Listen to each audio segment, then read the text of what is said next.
The sun beat down merciless on the Wyoming plains, turning the dust into a fine powder that coated everything it touched.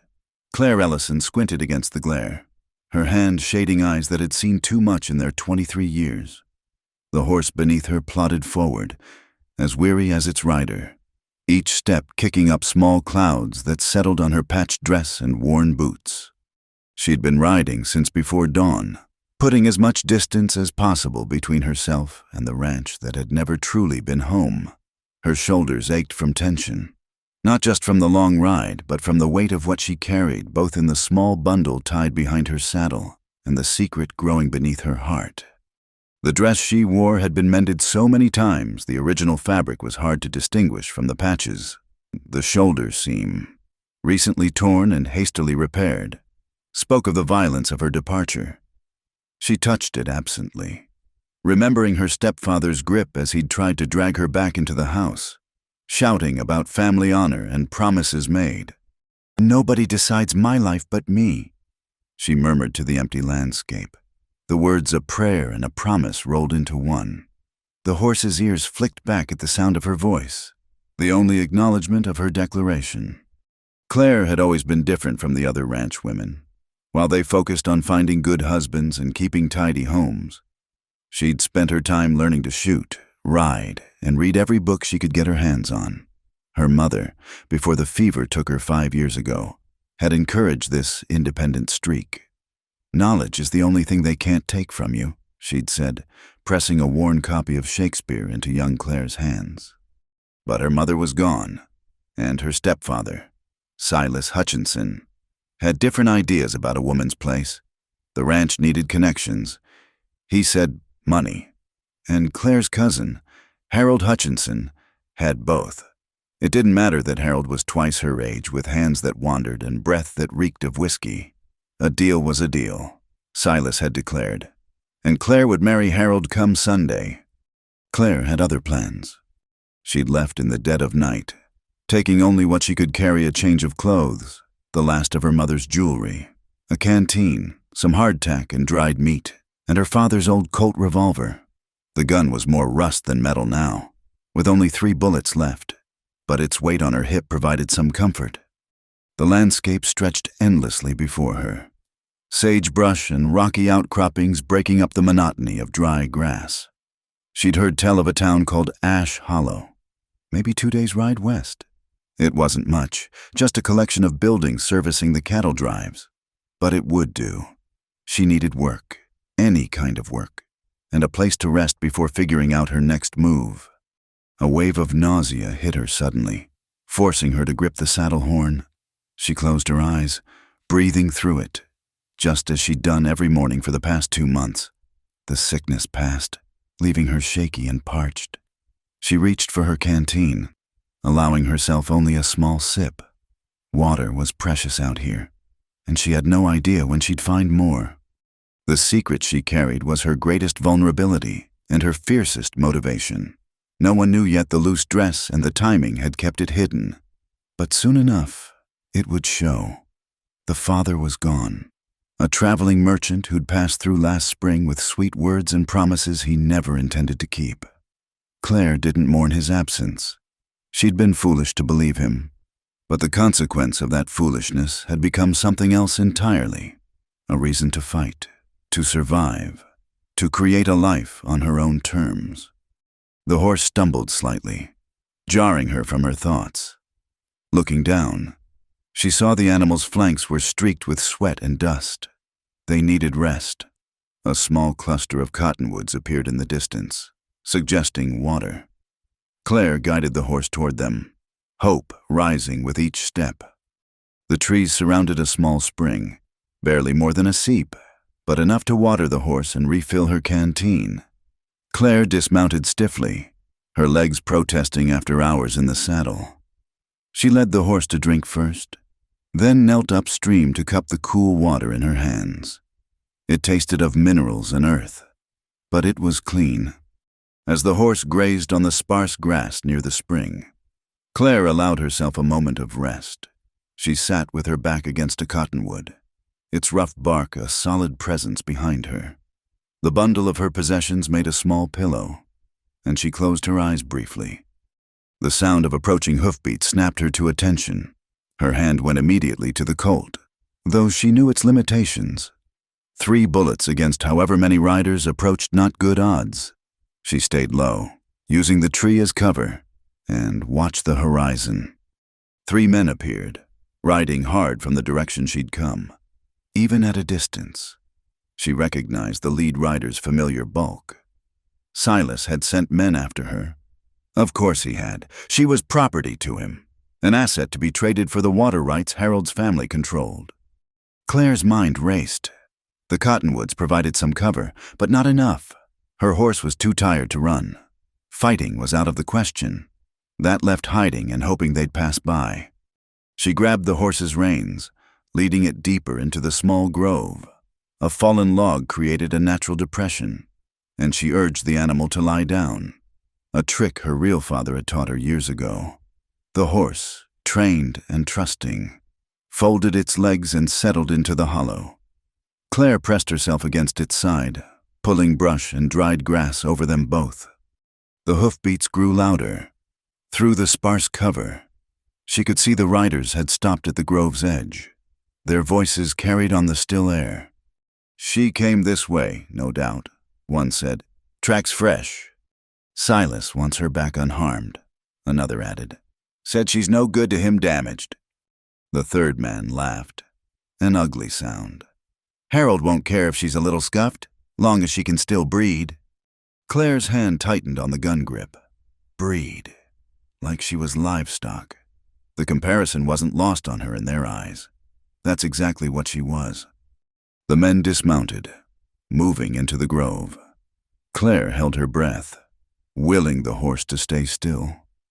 Sweat trickled down her back despite the shade. One of the men was so close she could see the stitching on his boots. "Nothing here," he called out. "Must have pushed on to Ash Hollow." "Then we'd best hurry," the first replied. "She gets into town, finds work. It'll be harder to drag her back quiet-like." They mounted up again, spurring their horses west. Claire stayed hidden long after the sound of hoofbeats faded, her heart gradually slowing from its panicked pace. Only when shadows began to lengthen did she emerge, brushing dirt and leaves from her dress. The horse struggled to its feet, shaking dust from its coat. Claire stroked its neck, murmuring thanks for its patience. They'd have to travel by night now, rest by day. It would take longer to reach Ash Hollow, but it was safer. She refilled the canteen one last time and mounted up. The stars were just beginning to appear, diamonds scattered across purple silk. Navigation by starlight was another skill her real father had taught her, back when the world seemed full of possibilities instead of threats. "Nobody decides my life but me," she repeated, louder this time. The words felt stronger in the darkness, more like truth than hope.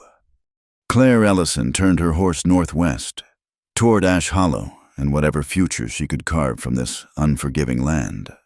Behind her lay everything she'd known. Ahead stretched the unknown. For the first time since leaving the ranch, she smiled. The unknown, with all its dangers, was still preferable to a cage, no matter how familiar. The night swallowed horse and rider, leaving only the whisper of wind through sage to mark their passing. Ash Hollow appeared like a mirage through the heat shimmer, its weathered buildings huddled together as if seeking protection from the vast emptiness surrounding them. Claire had been riding for 3 days, traveling mostly at night, and exhaustion weighed on her like a physical burden. Her dress was stiff with dust and sweat, her lips cracked despite careful rationing of water. The town was smaller than she'd hoped, a main street with a general store, a saloon, a boarding house that had seen better days, and a few other establishments whose purposes weren't immediately clear. Still, it was civilization of a sort, and that was what she needed. She guided her horse to the water trough outside the livery stable, dismounting with legs that barely held her weight. The stable hand, a young man with straw-colored hair, emerged from the shadows. "2 bits for the night, ma'am. 4 if you want grain." Claire counted the coins in her pocket by feel. "Just water and hay," she said, passing him the money. "Is there work to be had in town?" The boy shrugged. "Depends what kind of work you're after. Mrs. Patterson at the boarding house sometimes needs help with laundry. The saloon." He stopped, coloring slightly. "Well, that's probably not what you're looking for." "No," Claire agreed quietly. "It's not?" She left the horse in the boy's capable hands and walked toward the center of town. Each step felt like an effort, but she kept her spine straight and her head high. Showing weakness here would be like bleeding in shark-infested waters. The saloon dominated the main street, its bat-wing doors swinging with a steady stream of patrons despite the early afternoon hour. Claire needed information, and unfortunately, the saloon was the best place to get it. She paused outside, steeling herself, then pushed through the doors. The interior was dim and thick with tobacco smoke. Conversations died as she entered, every eye turning to assess the newcomer. Claire had expected this. A woman alone entering a saloon was unusual enough to draw attention. She walked to the bar with measured steps, ignoring the stares and low whistles. The bartender, a mountain of a man with graying whiskers, raised an eyebrow. "You lost, miss?" "No," Claire said. "Thirsty. Water, please." "Water's free," he grunted, filling a relatively clean glass from a pitcher. "But this ain't exactly the place for a lady." "I'm looking for work and information," Claire said, taking a small sip. Figured this was where I'd find both. A shadow fell across the bar as someone moved to stand beside her. Claire didn't turn, but she could feel the presence like heat from a stove controlled. Dangerous, unmistakably male. "Lady's got spine. Charlie," the newcomer said, his voice low and rough like gravel under wagon wheels. "Leave her be." Claire glanced sideways and immediately wished she hadn't. The man was tall, lean in the way of those who lived hard and worked harder. Sun-weathered skin, dark hair that needed cutting, and eyes the color of winter sky, cold, distant, assessing. A Colt .45 rode low on his hip, the holster worn smooth from use. He wasn't handsome in the conventional sense, but there was something about him that commanded attention. The way he stood, the way others gave him space without being asked. This was a man who'd learned to survive in a world that killed the weak and the careless. Their eyes met for a heartbeat too long. Claire felt heat rise in her cheeks and looked away, angry at herself for the reaction. She'd sworn off men, sworn off their false promises and wandering hands. She was here for work, nothing more. "Don't try to charm me, miss," the man said, and there was warning in his tone. "I don't save anyone, and I don't stick around." The presumption of it sparked Claire's temper. "I wasn't aware I'd asked for either," she replied coolly. "I can take care of myself." A ghost of something amusement flickered across his features. "That's so. Then why are your hands shaking?" Claire looked down. He was right. The exhaustion, the fear, the constant vigilance of the last 3 days had taken their toll. She pressed her palms flat against the bar, willing them steady. "Thank you for the water," she told the bartender, ignoring the man beside her. She turned to leave, determined to maintain what dignity she had left. The world tilted suddenly. Black spots danced across her vision. Claire reached for the bar, missed, and felt herself falling. Strong hands caught her before she hit the floor, one arm around her waist, the other supporting her shoulders. "Steady," that graveled voice said close to her ear. "When's the last time you ate?" Claire wanted to pull away, wanted to prove she didn't need help, but her body betrayed her. She leaned into the support, just for a moment, breathing in the scent of leather and trail dust and something indefinably male. "Yesterday," she admitted. "Maybe the day before." The man, she still didn't know his name, half carried her to a table in the corner. He deposited her in a chair with surprising gentleness, then turned to the bartender. "Charlie, get the lady some food, bread, cheese, maybe some of that stew if it won't kill her." "I can't pay," Claire said quickly. "I can He sat across from her, those winter eyes studying her face. Name's Cade Mercer. And you are… Claire Ellison. She saw no point in lying. Thank you, Mr.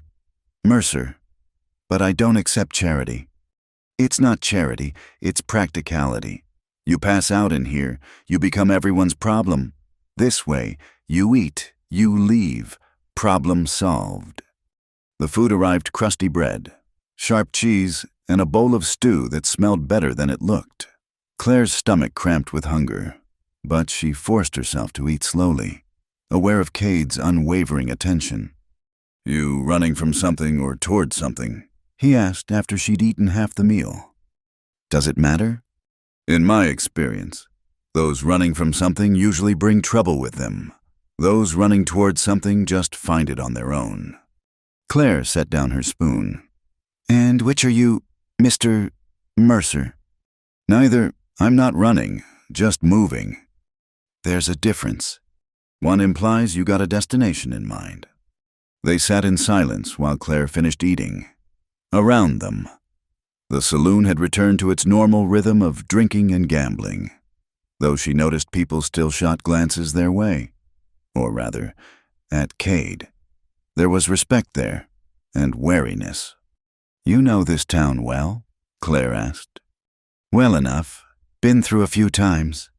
I need work, honest work, she emphasized, and a place to stay. Cade leaned back in his chair. Mrs. Patterson's boarding house is respectable. She might have a room. As for work, he paused, seeming to weigh his words. Town like this, options are limited for a woman alone. Can you cook? Yes. So, of course. Handle a gun. Claire's hand moved instinctively to where her father's Colt rested. When necessary. Then you might survive out here after all. He stood abruptly. Boarding house is 2 streets over. Yellow building with green shutters. Tell Mrs. Patterson that Cade sent you. She'll give you a fair shake. He was leaving. Claire felt an unexpected pang at his departure. Mr. Mercer Cade, why did you help me? He paused at her use of his first name, something shifting in his expression. I bought you a meal.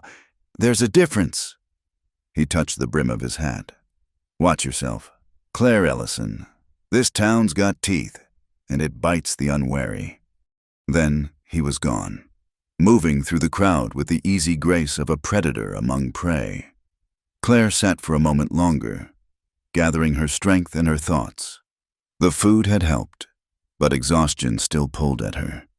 She left the saloon with her head high, ignoring the comments that followed her exit. The boarding house was where Cade had said, a faded yellow building that might have been cheerful once. The woman who answered her knock was thin as a rail, with sharp eyes and silver hair pulled into a severe bun. Mrs. Patterson Cade Mercer said you might have a room. The woman's expression shifted at Cade's name. Did he now? Well, come in, girl. Let's see what we can do. The room she was shown was small but clean, with a narrow bed, a washstand, and a single window overlooking the alley. The rate was reasonable, though it would eat through Claire's meager funds quickly without work. I can also use help with the laundry, Mrs. Patterson said, studying Claire with those sharp eyes. Hard work, but honest. $1 a day plus meals. I'll take it, Claire said immediately. You can start tomorrow. Get some rest now you look dead on your feet. Alone, finally. Claire sat on the edge of the bed and allowed herself a moment of weakness. She was safe. For now. Fed for now. Employed. For now. It was more than she'd had this morning. Her hand moved unconsciously to her still flat stomach. In a few months, her condition would be obvious, but for now, she had time. Time to work, to save money, to plan. Outside her window, she heard horses and male voices. Her body tensed until the sounds faded. Cade's warning echoed in her mind. This town's got teeth. Well, so did she. They just didn't know it yet. The morning sun had barely crept above the horizon when Claire heard the knock on her door. She'd been awake for an hour already, the familiar nausea making sleep impossible. 3 days of working at Mrs.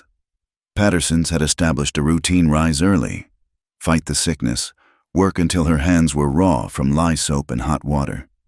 "Claire, you decent missus," Patterson's voice carried through the thin wood. "Come in," Claire called, dabbing her face with a damp cloth. The older woman entered, her sharp eyes taking in Claire's pallor. "You look peaked again. That's the 3rd morning in a row." "Just tired," Claire lied, busying herself with pinning up her hair. Mrs. Patterson's tone suggested she wasn't fooled, but she didn't press. "There's a man downstairs asking after you, Cade Mercer." Claire's hands stilled. She'd seen Cade once since that first day, a brief nod as they passed on the street. "What does he want?" "Didn't say, just asked if you'd spare him a few minutes." Mrs. Patterson paused at the door. "He's a good man, that one. Hard, but good. Don't find many of those anymore." Claire found Cade in the boarding house's small parlor, hat in hand, looking uncomfortable among the delicate furniture and lace doilies. He stood when she entered, a courtesy she hadn't expected. "Miss Ellison, you're looking better." "Thank you, Mrs. Patterson said you wanted to speak with me." He gestured to a chair, waiting until she sat before taking his own seat. "I'm heading out to Fort Laramie tomorrow. Got a string of horses to deliver. It's a week's ride, maybe more." Claire waited, unsure where this was leading. "Could use another hand." He continued, "Someone who can cook, help with the horses, pays good $20 plus food." $20, more than she'd make in 3 weeks of laundry. But traveling alone with a man, "I have work here."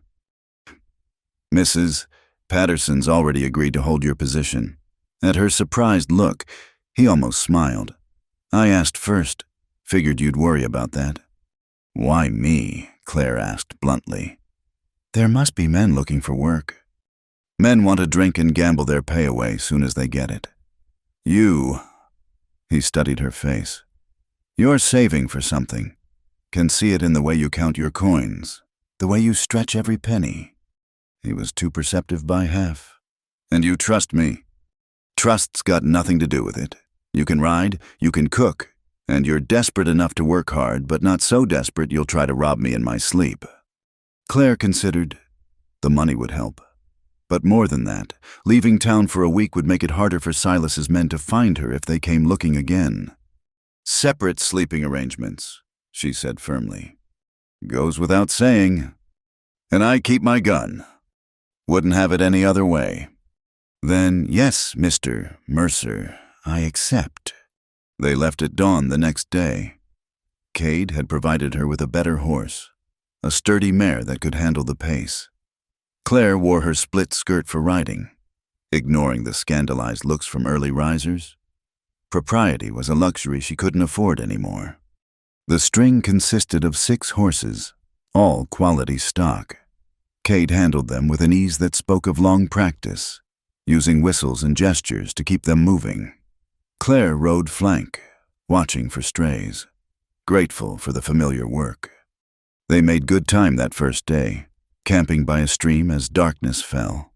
True to his word, Cade set up 2 distinct areas, his bedroll on one side of the fire, hers on the other. Claire cooked beans and biscuits while he tended the horses. "You know horses," she observed as they ate. "Grew up with them. My father bred cavalry mounts back in Missouri." "What brought you out here?" His face closed off. "Things change. People leave. That's all." They traveled in companionable silence mostly, speaking only when necessary. But Claire found herself stealing glances at him, the way he sat his horse like he'd been born to it, the careful way he scanned the horizon, the gentle hands when working with the animals despite his rough exterior. On the 3rd night, camped in a grove of aspens, Claire's control finally slipped. The nausea had been worse all day, and she'd barely managed to choke down hardtack at noon. When the smell of cooking meat hit her, she bolted for the bushes. When she returned, shaky and embarrassed, Cade was heating water. "Ginger tea," he said without looking at her. "Helps with the stomach." She accepted the cup gratefully, wrapping her hands around its warmth. "Thank you." "My sister had the same trouble," he said quietly. "Every morning for months." Claire's breath caught. He knew. Of course he knew. "That why you're running?" She could lie. But what was the point, part of it? The father. Gone. Long gone. She took a sip of tea, surprised to find it actually helped. "Does it change things, the job?" "Not for me. You pull your weight. That's all I care about." He was quiet for a moment. Must be scared, though, being alone with it. The unexpected understanding nearly undid her. She'd been holding everything so tightly, the fear, the uncertainty, the desperate need to be strong. Terrified. She admitted. "You got plans after. Work, save money, find somewhere safe to—" She trailed off. To what, raise a child alone? The enormity of it threatened to overwhelm her. "You're stronger than you think," Cade said. "Seen plenty of women fold under less pressure than you're carrying. You're still standing." "Barely. Barely's enough. Sometimes." They reached Fort Laramie on the 5th day.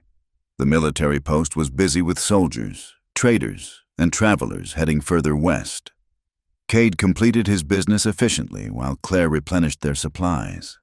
She was loading the packhorse when she heard a familiar voice that made her blood run cold. "A girl about yay high, brown hair, probably traveling alone. Goes by Claire Ellison." She peered around the horse to see one of Silas's men talking to a soldier. Her heart hammered as she backed away slowly, trying to think. They'd tracked her this far. A hand on her elbow made her jump. Cade stood there, taking in her panicked expression. "Trouble." "My stepfather's men," she whispered. "They're here." Without hesitation, Cade steered her behind a supply wagon. "Stay here." He strode over to where the man was still questioning the soldier. Claire couldn't hear the conversation, but she saw Cade's hand rest casually on his gun. The man's face went pale. He backed away, shaking his head, then quickly left. Cade returned, his expression grim. "Told him I'd seen a woman matching that description heading south toward Denver. He believed me." "Why would you—" "Mount up. We're leaving now." They rode hard for an hour before Cade finally slowed the pace. Claire's mind raced with questions, but she waited until they stopped to water the horses. "You didn't have to do that," she said. "Yes, I did." He checked the horizon behind them, still watchful. "Man forcing a woman into marriage against her will, that's not right. Don't care what the law says." "How did you know about the marriage?" "Didn't take much figuring. You're running, you're with child but no ring, and now men are hunting you, story writes itself." They camped early that night, off the main trail in a hidden canyon. Cade took first watch without being asked, rifle across his knees. Claire lay in her bedroll, looking up at the stars, feeling safer than she had in months despite the danger. "Cade," she called softly. "Yeah." "Thank you." "Just doing what's decent. Get some sleep. Claire, long ride tomorrow." She closed her eyes, one hand resting protectively over her stomach, for the first time since leaving the ranch. She didn't feel entirely alone. It was dangerous to depend on anyone. She knew that. But for tonight, just tonight, she'd allow herself to believe that maybe not all men were like Silas and Harold and the traveling merchant. Maybe some were like Cade Mercer, rough and hard and distant, but decent underneath it all. A man who bought meals for desperate women and scared off their pursuers without being asked. It wasn't love, she wasn't fool enough to think that. But it was something, and in this harsh land where women had few choices and fewer allies, something was more than she'd dared hope for. The fire crackled softly, and somewhere in the darkness, a coyote called to its pack. Claire pulled her blanket higher and let exhaustion take her. knowing that for once, someone else was keeping watch. The way station materialized out of the afternoon heat like a weathered ghost, its log walls and sagging roof promising little comfort but offering the necessity of water and supplies. They'd been on the trail for 2 days since Fort Laramie, taking a circuitous route back to avoid any further encounters with Silas's men. Claire dismounted, her legs stiff from hours in the saddle. The morning sickness had been particularly brutal today, and she'd barely managed to hide it from Cade's watchful eyes. She focused on tying her horse to the hitching post, trying to ignore the raucous laughter spilling from within the building. "Stay close," Cade murmured, his hand resting near his colt. "This place has a reputation." They entered together, the dim interior revealing a combination of trading post and saloon. The laughter died as heads turned to assess the newcomers. Claire counted 8 men, all armed, all showing the hardware of frontier life. Their gazes lingered on her, and she felt Cade shift slightly, positioning himself between her and the room. Well, one of them drawled, a thick-set man with greasy hair and bad teeth. "What if we here didn't know Mercer had taken to traveling with women?" "Just passing through. Daniels," Cade said evenly. "Need supplies and water." Daniels stood, his companion, a younger man with mean eyes, rising with him. "That's so, and here I thought you might be willing to share. Gets lonely out here." "The lady's not for sharing." Cade's voice carried a warning that would have sent smarter men backing down. But Daniels had been drinking, and alcohol made fools brave. He stepped closer, his eyes roving over Claire in a way that made her skin crawl. "Maybe the lady should speak for herself. What do you say, sweetheart Bet? You could do better than this worn-out horse trader." Claire's temper, already frayed by exhaustion and nausea, snapped. "I say you need to step back before you lose something you'll miss." Daniels laughed, reaching for her arm. "Feisty? I like that in a—" He never finished. Claire's knee connected hard with his groin, doubling him over. As he gasped, she grabbed his hair and slammed his face into the nearby table. Blood spurted from his nose as he collapsed. The younger man lunged at her, but Cade was already moving. His fist caught the man's jaw with a crack that echoed through the room. The man spun and fell, out cold before he hit the floor. "Anyone else?" Cade asked mildly, his hand now resting on his gun. The remaining men held up their hands, some even grinning. Violence was entertainment out here, and they'd gotten their show. "No offense meant," one called out. Daniels had it coming. The proprietor, a stringy man who'd watched the whole thing without moving, finally spoke up. "You folks need supplies. Best get them and move on.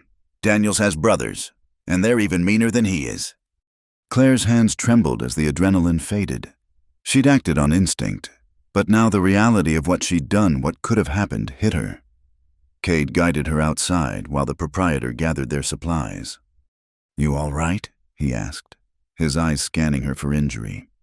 "I'm fine," but her voice shook, betraying the lie. "That was a fool thing to do," he said, but there was something like admiration in his tone. "Brave, but foolish. I couldn't just stand there and let him—" "I know." He surprised her by reaching out, steadying her with a hand on her shoulder. "But next time, let me handle it. That's what I'm here for." "I don't need protecting," Claire said automatically, even as she appreciated the warm weight of his hand. "No," Cade agreed. "But sometimes it's smarter to accept help than to prove you don't need it." They loaded the supplies quickly and rode out, pushing harder than was comfortable. As the sun began to sink, Cade led them off the main trail into a narrow canyon. A small creek ran through it, and old fire rings showed it was a known camping spot.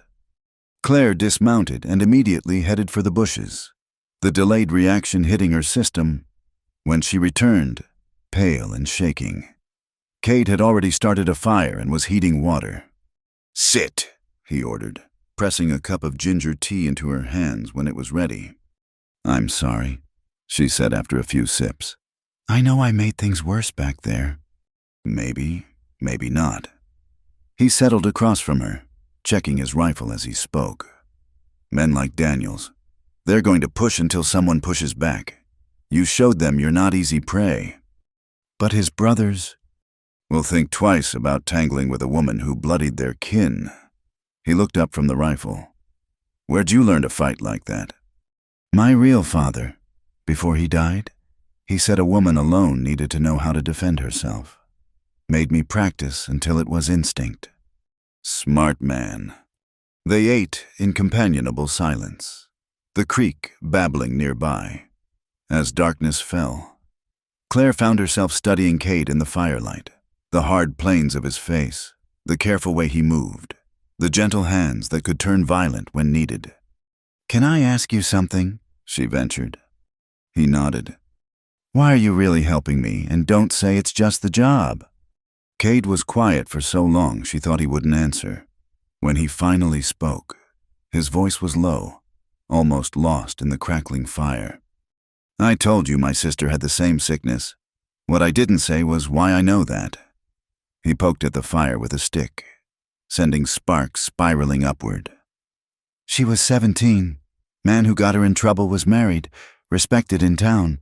When she told him, he laughed, said no one would believe her. Claire's heart ached at the pain in his voice. She tried to solve the problem herself, with herbs some old woman sold her. His jaw tightened. It went wrong. By the time I found her, it was too late. She bled out in my arms, begging forgiveness for the shame she'd brought. Cade. There was no shame. He continued fiercely. Only his, but she died believing otherwise. He finally looked at her. So when I see a woman in your situation, fighting to survive, keeping her head up, I help, because my sister never got that chance. Claire felt tears prick her eyes. She reached across the space between them, covering his hand with hers. I'm sorry. He turned his hand, squeezing hers briefly before pulling away. Was a long time ago. Doesn't make it hurt less. No, he agreed. It doesn't. Later, as Claire lay in her bedroll, she thought about the day's events, the violence at the way station, Cade's revelation, the way her hand had felt in his. She was walking a dangerous path, allowing herself to depend on him, to care what happened to him. Cade, she called softly. Yeah. What happened to the man your sister's, I found him, made sure he understood the price of his actions. His voice was flat, final. He left town that night, never came back. Claire didn't ask for details. Some justice happened outside the law, and in a land where women had few protections. She couldn't fault him for it. Get some rest, Cade said. We'll reach Ash Hollow tomorrow, day after at most. But sleep eluded her. Every time she closed her eyes, she saw Daniels reaching for her, felt the impact of her knee, the warm splash of his blood. She'd defended herself before life on a ranch demanded it, but never so violently. Never with such consequence. You did what you had to. Cade's voice came through the darkness, as if he'd read her thoughts. Don't lose sleep over scum like that. It's not that, it's... How could she explain that she'd felt powerful in that moment? That part of her had enjoyed putting Daniels on the floor. What if I'm becoming someone I don't recognize? You're becoming someone who survives. Nothing wrong with that. Is that who you became? She heard him shift, perhaps turning to look at her across the dying fire. Maybe, but I had less to protect than you do. His meaning was clear, the child she carried. Her hand moved instinctively to her stomach. Soon, she wouldn't be making choices just for herself. Promise me something, she said impulsively. If I can.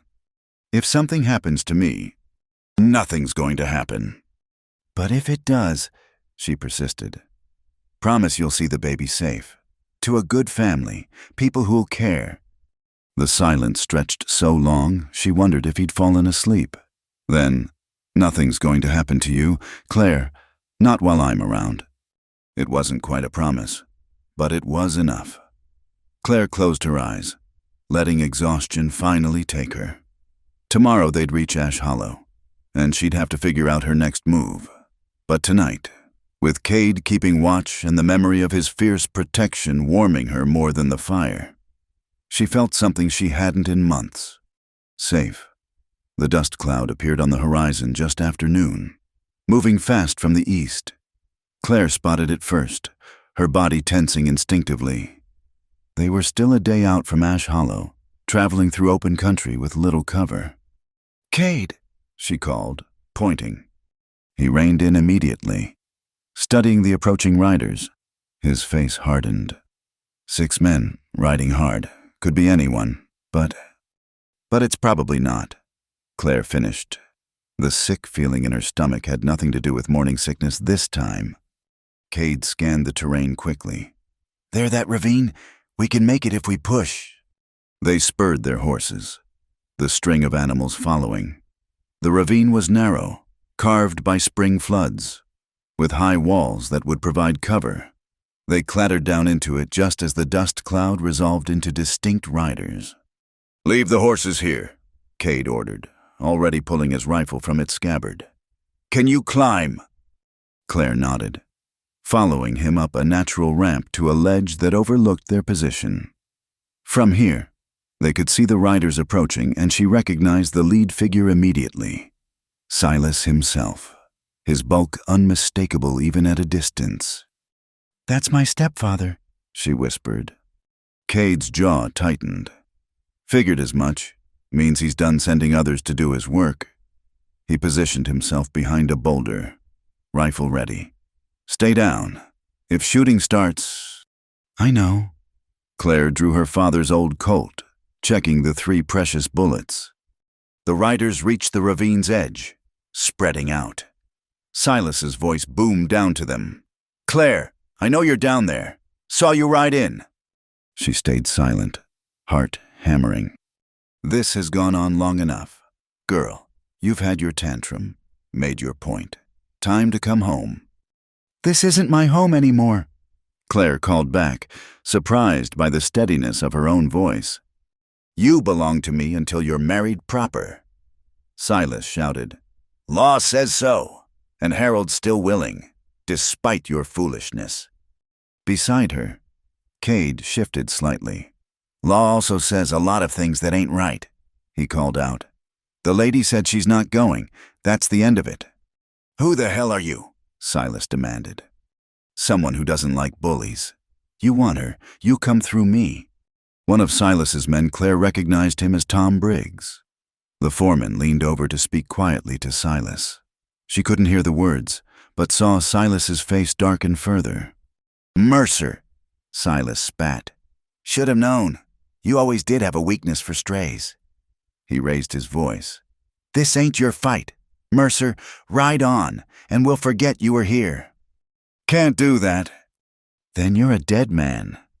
The first shot came from Briggs, sparking off the boulder near Cade's head. Cade responded instantly, his rifle cracking. Briggs jerked and fell from his saddle. Everything erupted into chaos. The remaining men dove for cover, firing into the ravine.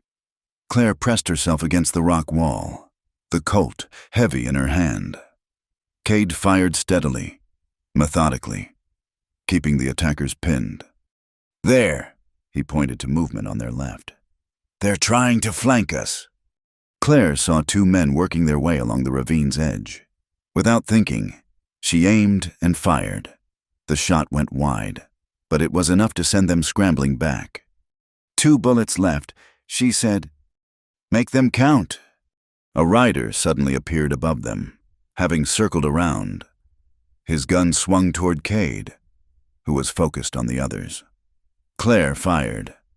Catching the man in the shoulder, he screamed and tumbled into the ravine. "Good shot," Cade said grimly. "Lucky shot," she corrected, her hands shaking now. The gunfire slowed, then stopped. In the ringing silence, Silas's voice carried down to them. "This what you want, Claire, blood on your hands, men dying because you won't do your duty." "My duty." Anger flared hot and bright, burning away her fear. "My duty to marry a man I despise so you can keep your water rights. My duty to bear children for someone who sees me as property. She stood, ignoring Cade's sharp gesture to stay down. You want to talk about duty? Silas, what about your duty to protect your wife's daughter? What about your duty to treat me as family instead of goods to be traded? Your mother understood. My mother is dead, Claire shouted. And she'd be ashamed of what you've become, using her daughter to line your own pockets. She felt Cade rise beside her, his presence solid and reassuring. The lady's made her choice, he said, his rifle still ready. You can accept it and ride away, or we can finish this, your call. Silas sat his horse in silence for a long moment. When he spoke again, his voice was different, colder, more calculating. You think you've won something here? Girl, you're carrying a bastard child, no ring on your finger, depending on the charity of killers like Mercer. What kind of life is that? Claire's free hand moved protectively to her stomach. Somehow, Silas had found out. A free one, she said. That's all that matters. Free, Silas scoffed. You'll be begging on the streets within a year, and when you are, when that baby's crying from hunger and you've got nothing left to sell but yourself, don't come crawling back to me. I won't. Claire raised her chin. I'd rather starve free than feast in chains. Another long silence. Then Silas gathered his reins. You're dead to me, girl. Dead to the family, if I see you again. You won't. Cade cut in. I'll make sure of that. The two men locked eyes across the distance, some understanding passing between them. Then Silas wheeled his horse around. Mount up, he ordered his remaining men.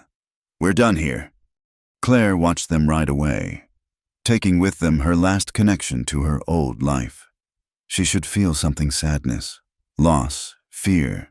Instead, she felt empty, light. Like a burden she'd carried so long she'd forgotten its weight had finally been set down. You all right? Cade asked quietly. She realized she was swaying on her feet. Yes, I think so. Come on. He guided her back down to where the horses waited, his hand steady on her elbow. We need to move. He might change his mind.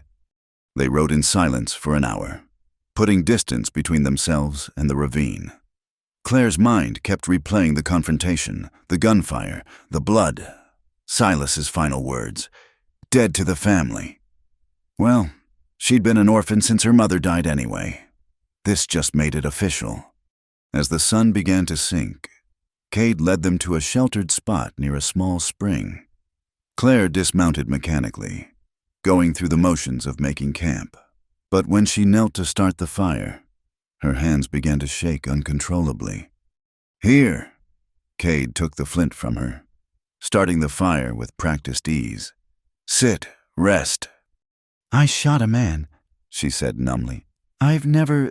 Is he dead? No, shoulder wound. He'll live, though he won't be drawing fast any time soon. Cade settled beside her, close but not touching. You saved my life with that shot. I almost didn't take it. I was so scared. But you did take it. That's what matters. He was quiet for a moment. Most people freeze their first gunfight. You didn't.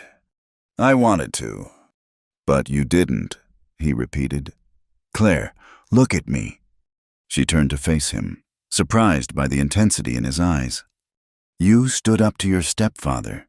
You defended yourself and me. You chose your freedom over security. Do you have any idea how much courage that took?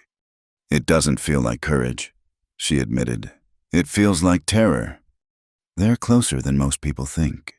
His hand covered hers, warm and calloused. You're going to be all right. You and the little one both. The tears came then. All the fear and anger and adrenaline finally finding release. Kay didn't speak, didn't move away, just let her cry. When the storm passed, Claire found herself leaning against his shoulder, his arm around her. Sorry, she mumbled, starting to pull away. Don't be. But he let her go, giving her space to compose herself. Get some rest. I'll take first watch. Cade? She waited until he looked at her. "Thank you for everything. I know I'm not your responsibility." "You're not," he agreed. "You're your own responsibility, but that doesn't mean you have to face everything alone." Later, wrapped in her bedroll but unable to sleep, Claire stared up at the stars. In the space of an hour, she'd severed her last ties to her old life. She was truly alone now, except she wasn't. Cade sat by the fire, rifle across his knees, keeping watch as he had every night since they'd met. She thought about what he'd said, that she didn't have to face everything alone. It went against every instinct she'd developed, every wall she'd built.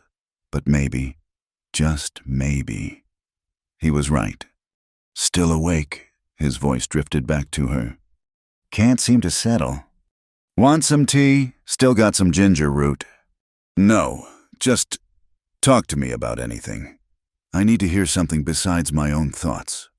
So he did, his low voice painting pictures of horses he'd trained, places he'd seen, storms he'd weathered. Claire closed her eyes, letting his words wash over her, feeling the knots in her chest slowly loosen.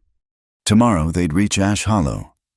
She'd have to decide what came next, where to go, how to build a life for herself and her child. But tonight, with the fire crackling and Cade's voice holding the darkness at bay, she could just exist. Free?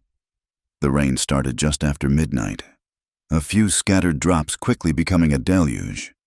Claire woke to water streaming through the makeshift shelter Cade had rigged, her blankets already soaking through.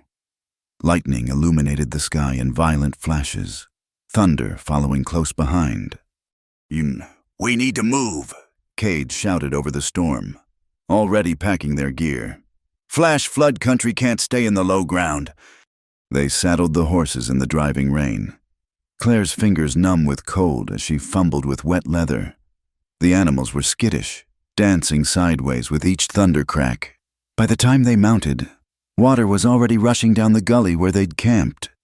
Cade led them upslope, searching for shelter.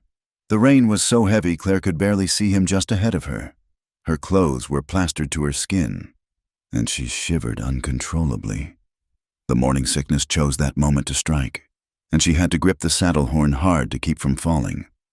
Through the storm's fury, a darker shape loomed, a structure of some kind. As they drew closer, Claire could make out the remnants of a cabin. Half the roof caved in, but one corner still intact. It wasn't much, but it was better than nothing. They pushed the horses into what remained of an attached lean-to, then stumbled into the cabin's dry corner. Claire collapsed against the wall, shaking so hard her teeth chattered. Cade immediately began gathering broken furniture and old boards, building a fire in the stone hearth that miraculously still functioned. "Get out of those wet clothes," he ordered, turning his back as he fed the growing flames. "There's a blanket in my pack, mostly dry." Claire wanted to protest, to maintain some dignity, but hypothermia didn't care about propriety. She peeled off her soaked dress and undergarments with stiff fingers, wrapping herself in Cade's blanket.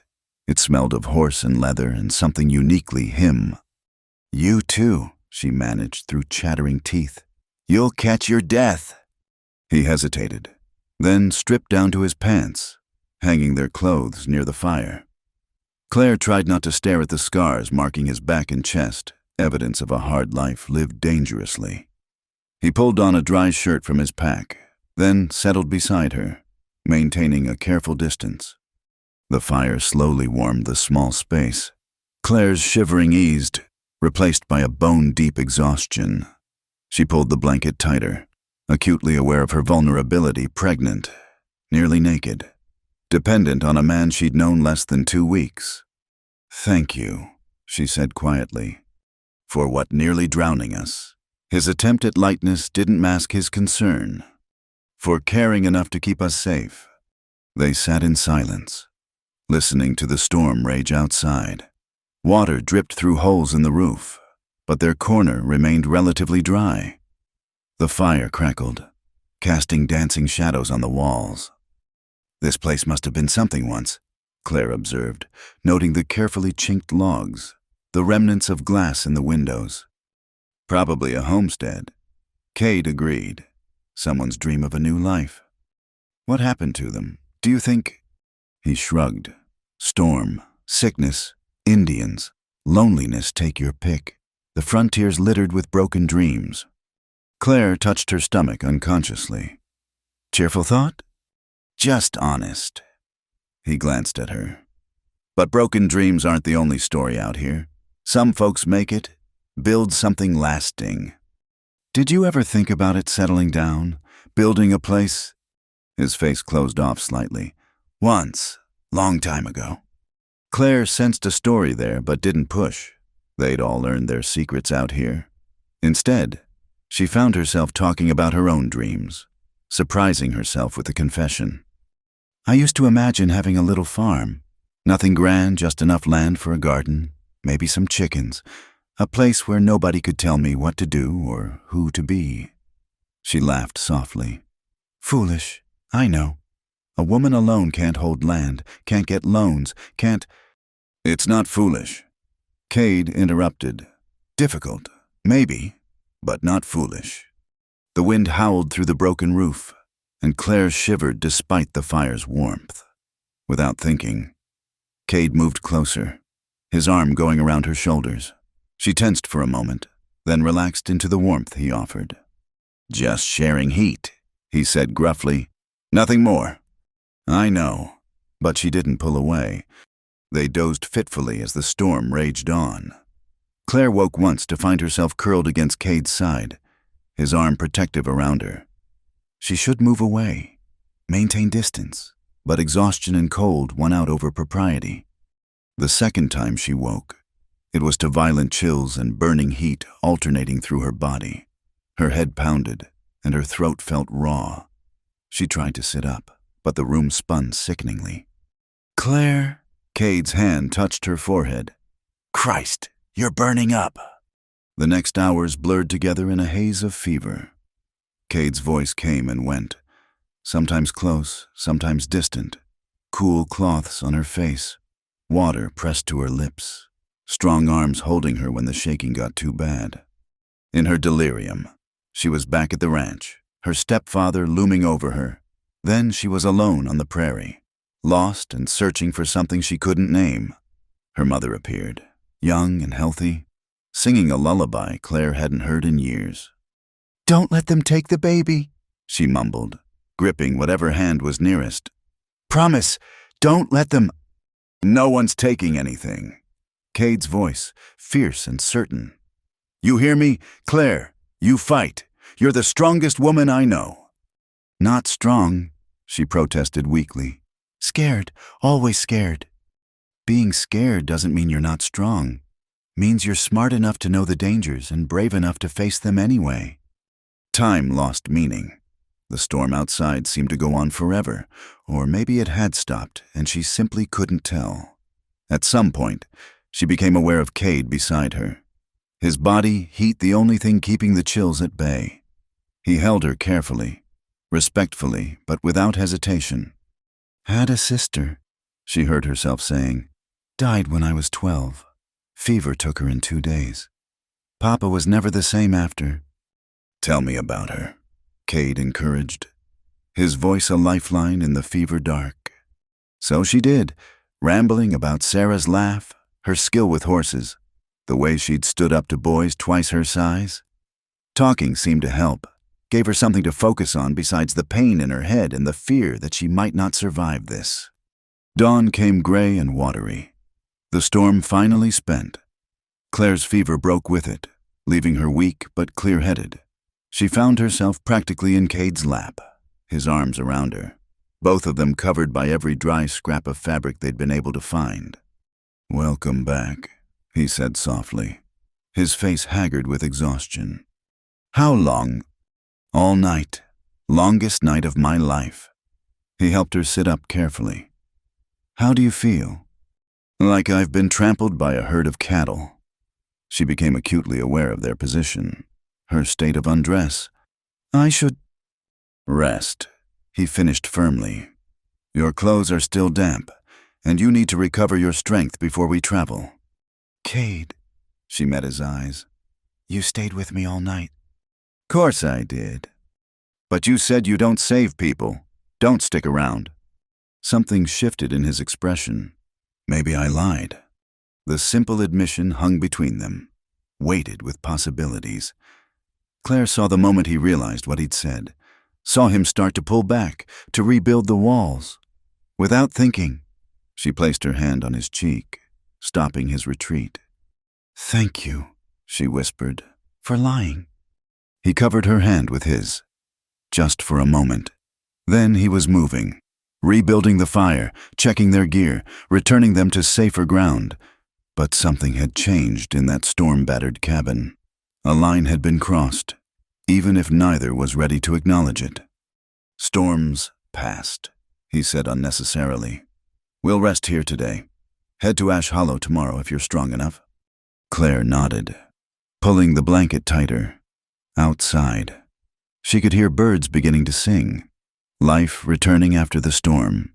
She thought about broken dreams and the people who'd once lived here, about the fine line between failure and survival. "Cade," she called as he headed outside to check the horses. He paused in the doorway. "I'm glad it was you who found me in that saloon."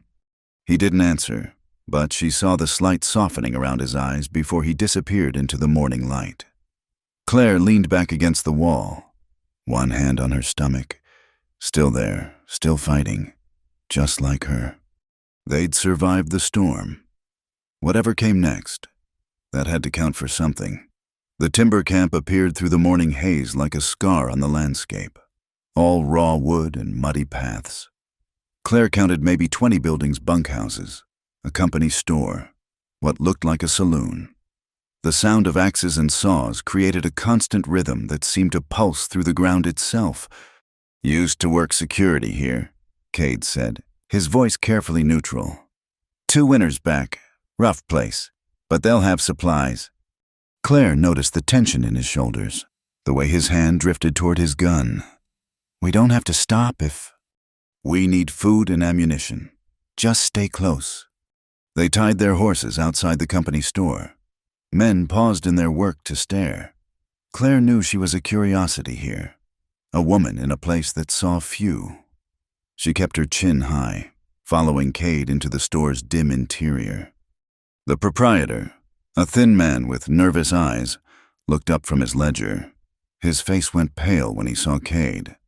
"Mercer, heard you were dead." "Disappointed."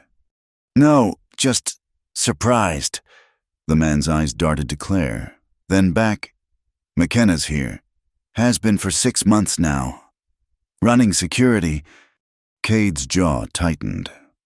"Then we'll make this quick. Need supplies, flour, beans, ammunition for a .45 and a .38.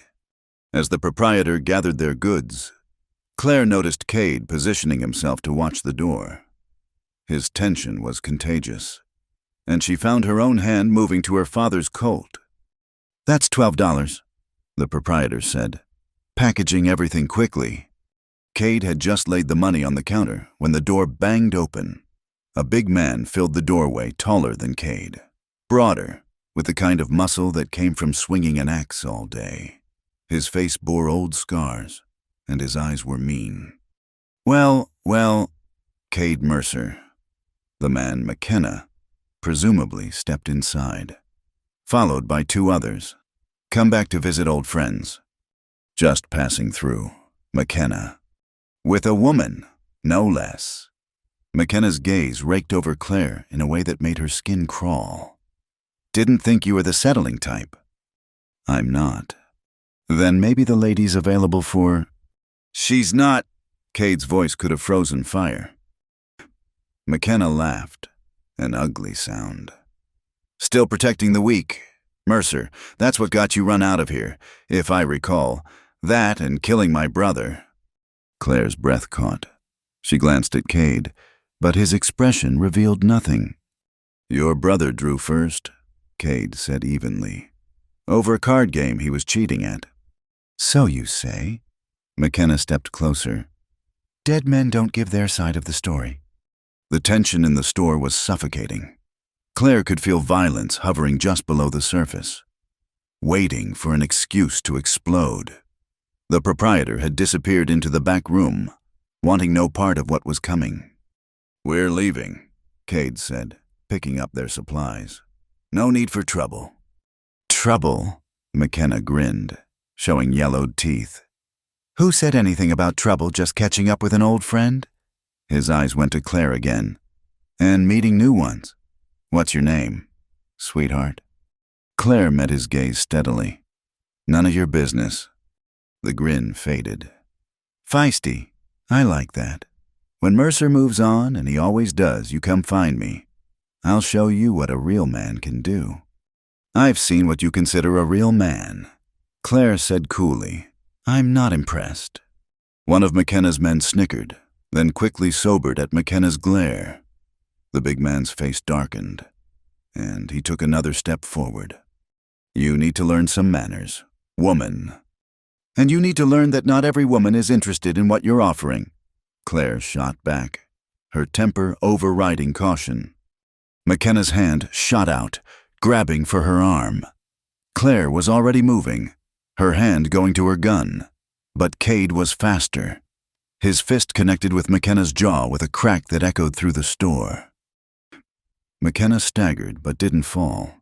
He came back swinging, and the two men crashed into a display of goods. Cans rolled across the floor as they grappled, trading brutal blows. One of McKenna's men started forward, but Claire drew her Colt. "Don't," she warned. "This is between them." The fight was vicious but quick. Cade had skill, but McKenna had size and strength. They slammed into walls, overturned barrels, each trying to gain advantage. Finally, Cade managed to get McKenna in a chokehold, applying steady pressure until the bigger man's struggles weakened. "Enough," Cade asked through gritted teeth. McKenna tapped the floor in submission. Cade released him, stepping back warily. McKenna struggled to his feet, gasping, his face red with fury and oxygen deprivation. "This isn't over, Mercer," he wheezed. "It is if you're smart." Cade picked up their scattered supplies, his knuckles bloody. "We're leaving. Don't follow." They backed out of the store, Claire keeping her gun trained on McKenna's men until they were clear. Once outside, Cade quickly tied the supplies to their horses. "Can you ride?" he asked, and Claire realized he was favoring his left leg. "Can you?" she countered, noting the blood seeping through his pants leg. "Been hurt worse. Mount up." They rode out fast, Claire constantly checking behind them. No one followed, but she didn't relax until the timber camp was well out of sight. Only then did she notice Cade swaying slightly in his saddle. "We need to stop," she said firmly. "You're hurt." "Just a knife scratch." McKenna always did fight dirty. "Cade, stop the horse, now!" Something in her tone must have reached him because he reined in. When he dismounted, his leg buckled slightly. Claire was beside him instantly, supporting his weight. "Stubborn man," she muttered, helping him to a fallen log. "Let me see." The cut was deeper than he'd admitted, running 6 inches along his thigh. Not life-threatening, but it needed attention. Claire used water from her canteen to clean it, then tore strips from her petticoat for bandages. "This is becoming a habit," she said as she worked. "Me patching you up." "Sorry." "Don't apologize. Just—" She paused, tying off the bandage. "Just stop getting hurt on my account." "Can't promise that." He caught her hand as she started to pull away. "Claire, what McKenna said about his brother." "I don't care." And she found she meant it. "Whatever happened, I'm sure you had your reasons." "I did, but that doesn't mean—" "Cade," she squeezed his hand. "I've seen who you are. That's what matters, not who you were." He studied her face for a long moment. "You're dangerous. You know that." "How so?" "You make a man think things could be different, better. That's a dangerous thing for someone like me to believe." Claire's heart skipped, but she kept her voice light. "Maybe it's not dangerous. Maybe it's just true." They rested for an hour, letting Cade's leg stop bleeding. Claire kept watch, though she suspected McKenna wouldn't risk leaving the camp's protection. Men like him preferred odds in their favor. "We should push on to Ash Hollow," Cade said eventually. "Another day, maybe day and a half. You can go back to Mrs. Patterson's, and You'll ride off with that leg. Don't be foolish. It's not safe for you to be around me. McKenna's not the only enemy I've made. And Silas isn't the only one I've made," Claire pointed out. "Seems to me we're both drawing trouble. Might as well face it together." "That's not—" He stopped, frustration clear on his face. "I told you from the start, I don't stick around." "I'm not asking you to." Claire stood, brushing dirt from her skirt. "I'm just saying you need time to heal. Mrs. Patterson has a room. You can rest. Let that leg mend properly. Then you can ride off to wherever it is you don't stick around to." He looked up at her, something unreadable in his expression. "And if McKenna comes looking, then we deal with it. Together. Like we've dealt with everything else. You're not going to take no for an answer, are you?" "I learned from the best, apparently." She offered him a hand up. "Come on, let's get you to town before that leg stiffens up completely." They mounted, carefully, Cade gritting his teeth against the pain. As they rode, Claire found herself thinking about dangerous beliefs and stubborn men. She'd meant what she said. She wasn't asking him to stay, but she couldn't deny the hope that maybe, just maybe, he'd choose to anyway. The sun climbed higher, burning off the morning chill. Behind them, the timber camp faded into memory. Ahead lay Ash Hollow and whatever came next. Claire touched her stomach, briefly still safe, still growing. They'd survived another day, another threat. In this harsh land, sometimes that was the only victory that mattered. The market square in Ash Hollow buzzed with its usual morning activity. Claire had been working at Mrs. Patterson's boarding house for a week now, while Cade recovered from his leg wound. Her condition was becoming harder to hide, the slight swell of her belly now visible despite the loose dresses she favored. She was selecting vegetables from a farmer's wagon when she heard the whispers start. Two women nearby, their voices carrying despite their attempt at discretion. "That's her, the one staying at Patterson's. No husband, but look at her middle. Shameful. And that gunslinger she brought to town, everyone knows what kind of arrangement that is." Claire's hands tightened on the potatoes she held, but she kept her face composed. She'd known this would come eventually. Small towns thrived on gossip, and a pregnant, unwed woman was prime fodder.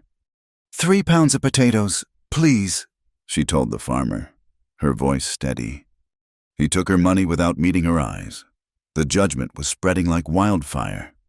By the time she returned to the boarding house, the whispers had become open stares. Mrs. Patterson met her at the door, her expression troubled. "Claire, dear, we need to talk." Claire set down her basket, already knowing what was coming.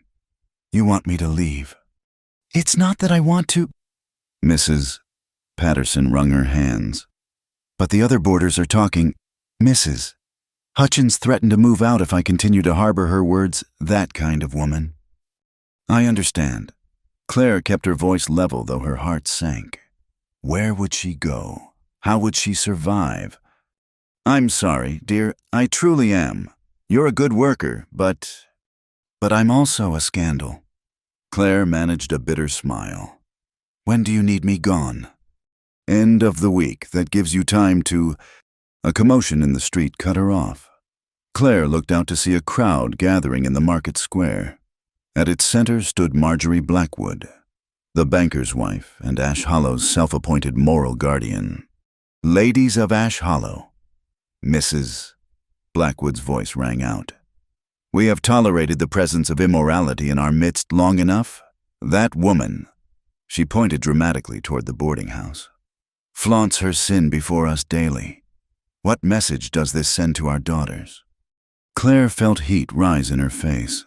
She'd taken their whispers, their stares, but this public condemnation was too much. Before she could think better of it, she was pushing through the door and striding toward the crowd. "You want to talk about messages to your daughters?" Claire's voice cut through the murmurs. "Then let's talk." The crowd parted as she approached, some shrinking back as if her condition might be contagious. Claire climbed onto an empty crate, putting herself at eye level with Mrs. Blackwood. "Yes, I'm with child," she announced, her hand moving protectively to her belly. "No, I don't have a husband, but you know what I do have." She looked around at the gathered faces. "Courage. The courage to leave a home where I was being sold like cattle. The courage to work for my keep instead of begging. The courage to face each day knowing people like you judge me for circumstances you know nothing about." "Circumstances, Mrs." Blackwood sputtered. "You made your choices." "Did I?" Claire interrupted. "Did I choose to have my stepfather promise me to his nephew for water rights? Did I choose to trust a man who promised marriage then disappeared? Did any of you choose the hands life dealt you?" An older woman near the back spoke up. "Girl's got a point. Marjorie, cast the first stone and all that." It was Sarah McGrew, the laundress, her face weathered by years of hard work. She pushed forward through the crowd. "I was 17 when I had my first." "Mrs." McGrew announced. "No ring neither. Man who done it was already married. Told me after the fact." She looked around defiantly. "But I raised that boy good. He's a doctor now in Sacramento. You telling me he's worth less 'cause of how he came to be?" "That's different, Mrs." Blackwood began. "Is it?" Another woman stepped forward, young Martha from the general store. "My sister got caught by a traveling man 3 years back. Family threw her out. Last I heard, she died trying to get rid of it 'cause she had nowhere to go, no one to help." "Better dead than shamed," someone muttered, but Martha whirled on them. "Better dead? You think my mama agrees? You think she don't cry every night for the daughter she lost to pride?"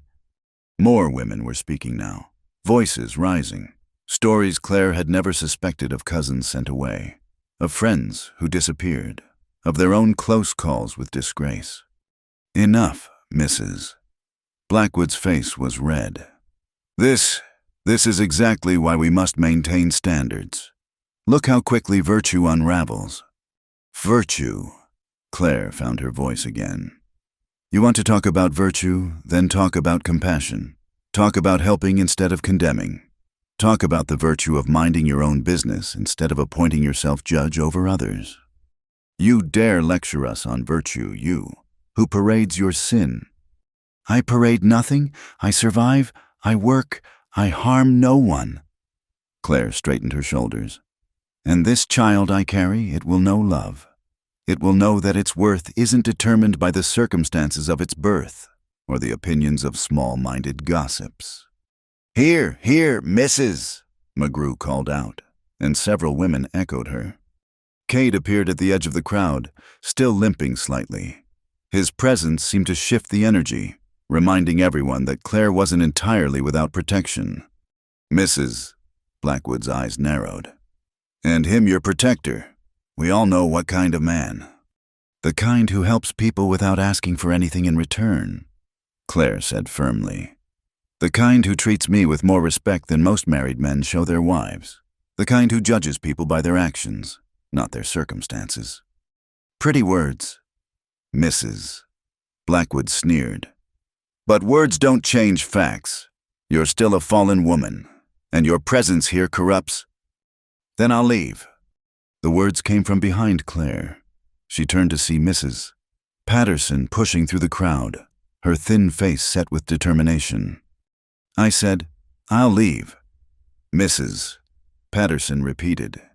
"If the choice is between keeping Claire Ellison or keeping tenants who value gossip over human decency, then I choose Claire." "Rebecca." "Mrs." Blackwood gasped. "You can't mean—" "I lost a daughter once." "Mrs." Patterson said quietly. "Turned her out when she came home in trouble. Thought I was protecting my reputation, my other children." Her voice broke slightly. "She died alone in Denver, 15 years old. So yes, Marjorie, I mean it. Claire stays." The square fell silent. Even Mrs. Blackwood seemed at a loss for words. "I'll stay too, Mrs." McGrew announced. "Girl needs washing done. I'll do it, Fair rates. She can buy from my store, Martha added. Won't turn away honest money. One by one, women began declaring their support. Not all many still stood with Mrs. Blackwood, but enough to make a difference. Claire felt tears prick her eyes. She'd stood alone for so long, the unexpected support overwhelming her. This isn't over, Mrs. Blackwood warned, gathering her skirts. The decent people of this town won't stand for The decent people of this town are standing right here, Cade said, his quiet voice somehow carrying clearly. And they're standing with Miss Ellison. Mrs. Blackwood retreated, her supporters trailing after her. The crowd began to disperse, but not before several women pressed Claire's hand or offered quiet words of encouragement. When they were gone, Claire found herself shaking. Cade's hand on her elbow steadied her. That was brave, he said. Foolish, maybe, but brave. I couldn't just stand there. Not anymore. I know. His expression was unreadable. Come on, let's get you back inside. Mrs. Patterson was waiting in the parlor, tears streaming down her face. I meant it, she said. You can stay as long as you need. Mrs. Patterson, Rebecca, I can't ask you to lose boarders for me. You're not asking, I'm choosing. The older woman took Claire's hands. I can't bring my Mary back, but maybe I can do right by you. Later that evening, Claire sat in her small room, still processing the day's events. A knock at the door interrupted her thoughts. Come in. Cade entered, moving carefully on his healing leg. Quite a speech today. It needed saying. That it did. He sat in the chair by her window, his expression thoughtful. You've made enemies, Mrs. Blackwood won't forget this. I know.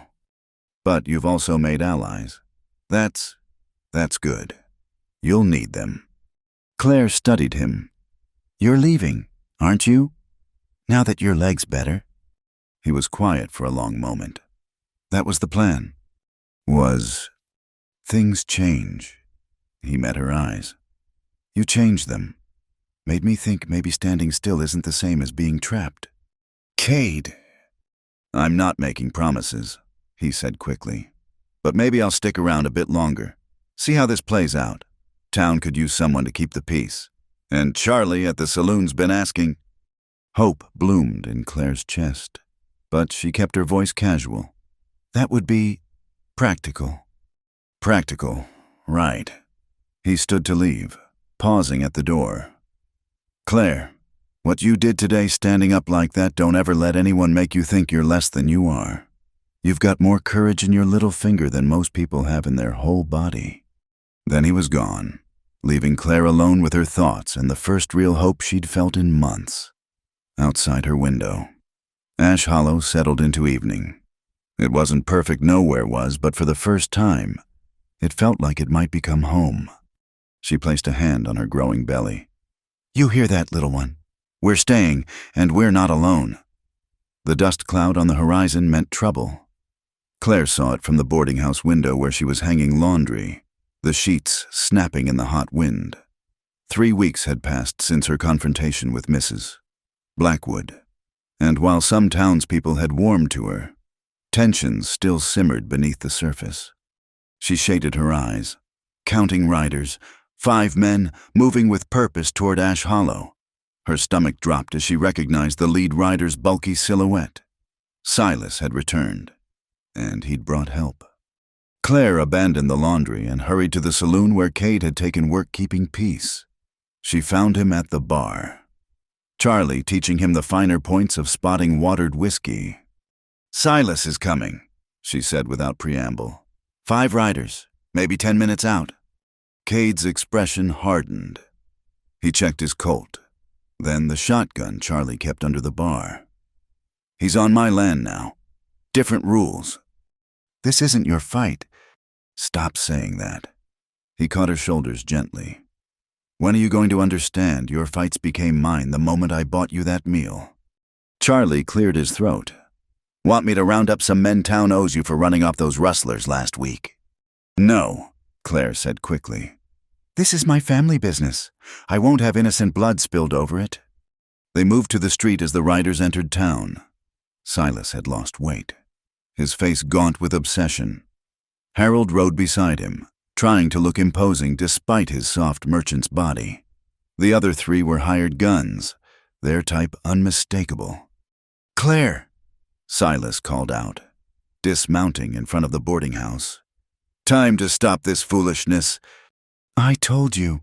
Claire stepped forward, Cade a solid presence beside her. "I'm dead to you. Your words.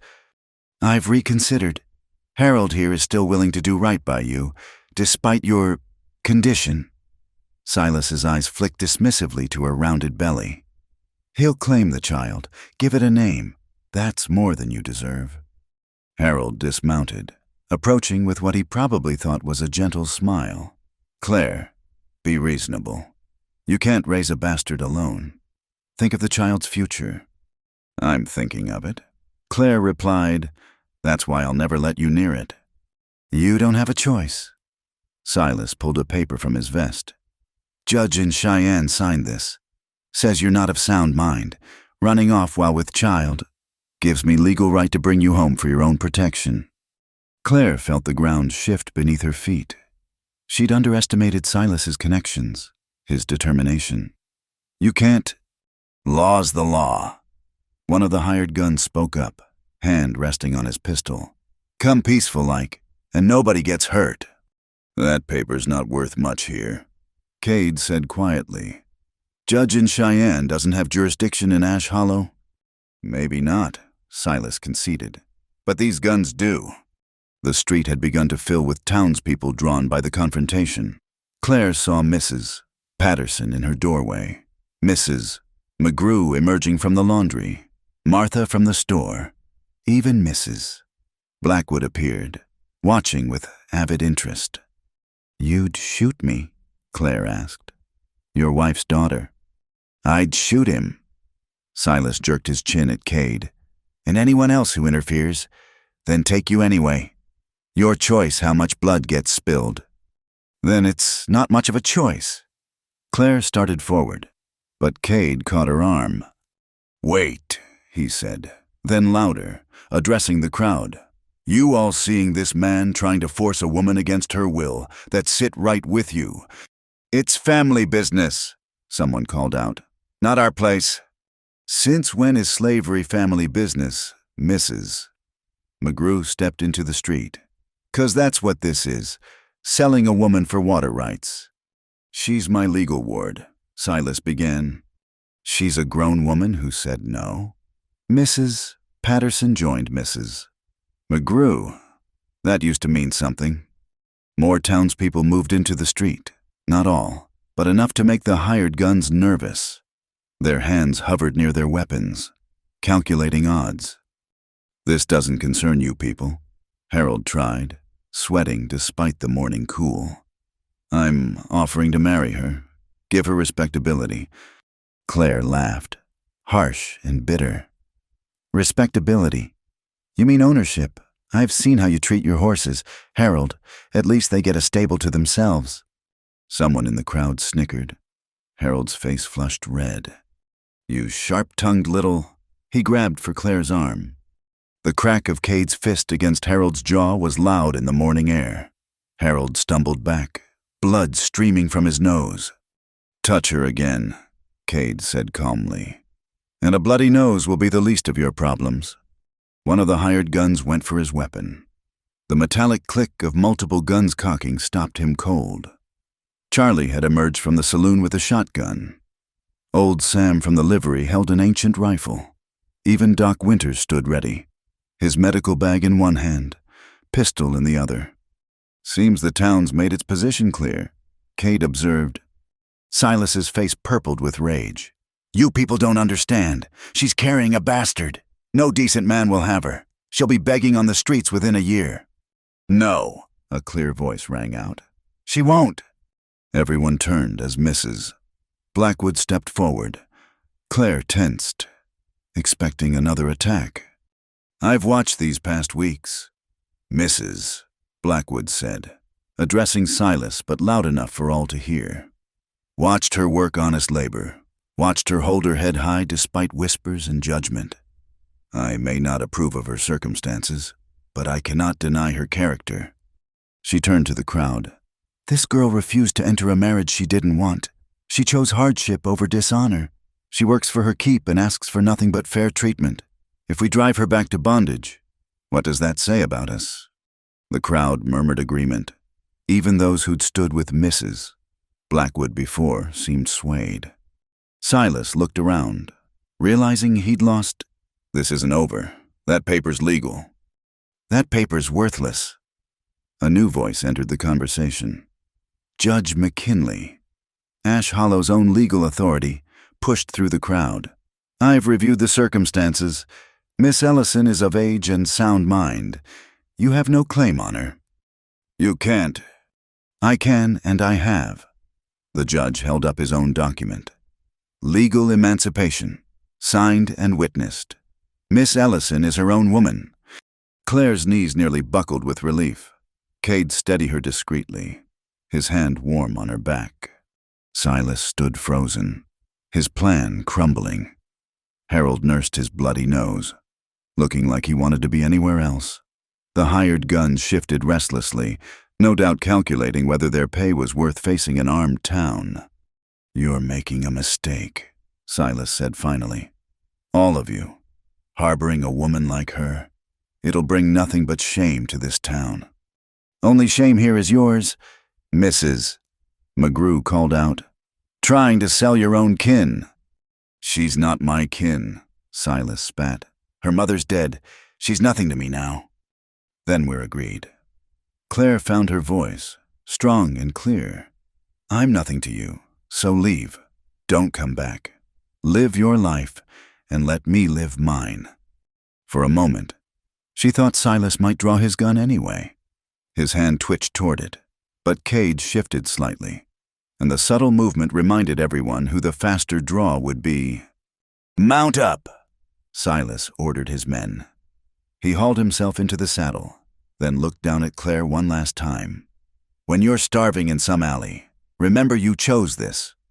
I'll remember I chose freedom. Claire replied, That'll be enough. They rode out in a cloud of dust and wounded pride. The townspeople began to disperse, many stopping to press Claire's hand or offer words of support. Even Mrs. Blackwood paused. You've got spine, girl, I'll give you that. She glanced at Claire's belly. When your time comes, send for me. I've delivered half the babies in this county. After she left, Claire turned to Cade, tears she'd been holding back finally flowing. It's over. It's really over. That part is... He wiped away a tear with his thumb. Rest is just beginning. Judge McKinley approached, handing Claire the emancipation document. This makes it official. You're free to make your own choices, good or bad. Thank you. Claire managed through her tears. Don't thank me. Thank Mrs. Patterson. She made quite the case for you. He tipped his hat and departed. As the street cleared, Claire found herself standing with Cade in the morning sun. Her hand went to her belly, where the baby kicked as if celebrating their freedom. What now? Cade asked. Claire looked around at the town that had become her unlikely salvation. At Mrs. Patterson's boarding house where she'd found shelter. At the people who'd stood for her when it mattered. Now, she smiled through her tears, now I build a life, a real one, for me and this little one. Sounds like a good plan. He paused, seeming to wrestle with words. Might need help with that. Building, I'm decent with hammer and nails. Claire's heart swelled with possibility. Are you offering? Maybe, if you're accepting. Maybe I am. They stood there, two damaged souls who'd found each other in an unforgiving land. Not quite a promise, not quite a declaration, but something growing between them like the child Claire carried. Something that might, with care and courage, become everything. Come on, Cade said finally. Let's get some breakfast. Freedom works up an appetite. Claire laughed. surprising herself with the sound. Free. The word tasted sweet as honey. She'd fought for it, bled for it, nearly lost everything for it. And it was worth every single moment. The morning sun painted Ash Hollow's main street in shades of gold and dust. Claire stood outside the boarding house, her few possessions packed in the same worn carpet bag she'd arrived with months ago. But everything else had changed. Her belly was round with promise, her back straight with newfound confidence. And beside her stood a man who'd become more than she'd ever dared hope for. Cade finished securing the last of their supplies to the pack horses. His movements efficient but careful. The new shirt Claire had sewn for him fit perfectly across his broad shoulders, her small way of marking him as hers, even if neither had spoken the words aloud. "That's everything," he said, turning to her. "You sure about this?" Claire touched the deed in her pocket, 20 acres outside town, purchased with her saved wages and the money from selling her mother's jewelry. It wasn't much, but it was hers. Theirs, if she was brave enough to believe it. "I'm sure it's time to stop running and start building." "Mrs. Patterson emerged from the boarding house, tears streaming down her weathered face. "You take care, dear, both of you." She pressed a wrapped bundle into Claire's hands. "Bread for the journey, and some of my preserves." "I don't know how to thank you," Claire began, but Mrs. Patterson waved her off. "You already have. Seeing you stand tall, seeing you choose your own path, that's thanks enough." Mrs. McGrew approached next, her arms full of fabric. "For the little one," she said gruffly. "And there's some sturdy cloth for curtains. That old cabin's going to need a woman's touch." One by one, the townspeople who'd become her unlikely allies came to say goodbye. Even Mrs. Blackwood appeared, maintaining her stern expression but pressing a small pouch into Claire's hand. "Seeds," she said curtly. "From my garden. Vegetables grow well in that soil." She paused, then added more softly. "You did good. Standing up like you did made us all think." As they prepared to mount up, Charlie from the saloon jogged over. "Cade, you sure about leaving job's still yours if you want it?" "I'm sure." Cade's eyes found Claire's. "Got something better to build now." They rode out slowly, Claire on the steady mare Cade had bought her, him on his rangy gelding. The pack horses followed placidly, loaded with everything they'd need to start their new life. As Ash Hollow faded behind them, Claire felt a mix of gratitude and anticipation. "No regrets?" Cade asked, reading her mood as he'd learned to do. "None. You?" He was quiet for a long moment. "Spent most of my life moving. Never thought I'd want to stop. Then this stubborn woman stumbled into a saloon, half dead and twice as proud, and everything changed." "Stubborn," Claire tried for indignation but couldn't hide her smile. "Stubborn," he confirmed. "Brave, beautiful, infuriating." His voice dropped. "Mine, if you'll have me." The words hung between them like a promise. Claire's heart raced, but she kept her voice steady. "That depends. You asking something? Cade Mercer." He reined in his horse, turning to face her fully. The morning light caught the silver at his temples, the lines around his eyes that spoke of hard years and harder choices. But his gaze was soft, vulnerable in a way she'd rarely seen. "I'm asking if you'll let me stay. Not just for now, not just until the baby comes, but for good. I'm asking if you'll let me build that life with you, raise that child as mine." He paused, seeming to gather courage. "I'm asking if you'll marry me, Claire, legal and proper, so no one can ever question your place again." Claire's vision blurred with tears. "Cade." "I know I'm not much," he continued quickly. "Got more enemies than friends, more scars than prospects.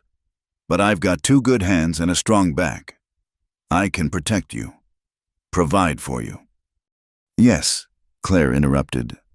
"Work hard, make sure what—" "Yes," she repeated, laughing through her tears. "Yes, I'll marry you.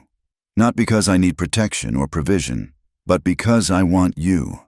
Because somewhere between that first glass of water and now, you became home to me." He was off his horse and lifting her down before she could blink, his hands gentle on her waist. "You mean it?" "I mean it." She framed his face with her hands. "But I have conditions." His lips quirked. "Of course you do." "I keep my gun. I have a say in all decisions. And we raise this child to know their worth isn't determined by their birth, but by their character." Done, done, and done. He rested his forehead against hers. "Any other demands?" "Just one." She pulled back to meet his eyes. "Don't tempt me with promises you can't keep. If you say you're staying, you stay. Through the hard times, the boring times, the scary times, all of it." "Claire Ellison," he said solemnly. "I've been a lot of things in my life. Drifter, fighter, killer when I had to be. But I've never been a liar. When I say I'm staying, I mean it. You're stuck with me now." "Good." She stretched up to kiss him, soft and sweet and full of promise. "Because I'm not letting you go." When they finally pulled apart, both were breathless.